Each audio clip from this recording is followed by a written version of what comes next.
ఆరుగురు అక్కలు గనక పిలగాన్ని చేత పడతలేరు చిన్నది శివనాగ కన్య కొడుక నాగబుల రాజా కన్న ప్రియముల కన్నా సాధిన ప్రియమే చాలా గొప్పగా ఉంటదాట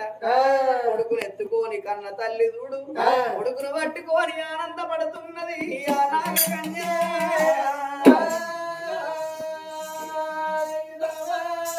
పచ్చుపాలు ఓసి పావు రానదాదుకుంటానా అని ఉడుకుపాలు ఓసి ఉగ్గు రానదాదుకుంటానా అని